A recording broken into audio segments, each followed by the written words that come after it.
cho hai tiếng giọt nụ cu nó mu ta đi xì ôi rong ta trò con xua tay tỏ lũ của muôn trâu để lũ cho có hai trâu cu già ta thao lo nụ nó cu từ bao cho lo đã y nụ ta y mò khi sông thao y sông cho kết luôn như con rù rù nụ nó còn chỉ có rong lý ý tu nên thao kế từ ngôi sen nó ta rong lý chỉ bao đã chữ chả có trên lo của mơ đôi giàu gì chính chỉ tao có phê luôn chính chỉ tao có lời cho cái đủ phụ mất chỉ tay có đủ xiên chơi cho lo lưu phụ hai lo có sai chỉ muốn đủ tình còn che cu rung ly lũ bao nhiêu ý đồ kê chính chỉ tao có phê luôn chính chỉ tao có lời cho cái đủ đường món che chỉ lo ly lũ xiên chơi lấy nên là con đến chỉ một con cho cu ok lo quên nhiên dòng chia vì có nhớ tu nên phê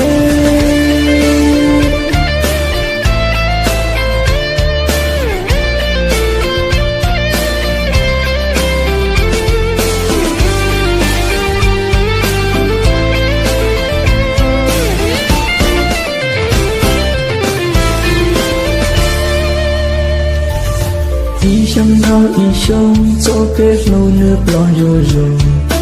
luôn nó tròn chỉ có rồng lên ý tư nên thao kê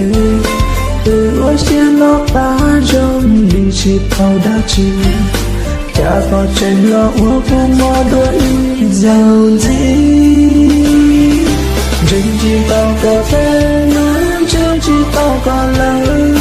cho cái đủ của mò chỉ tay đi có lưu chẳng say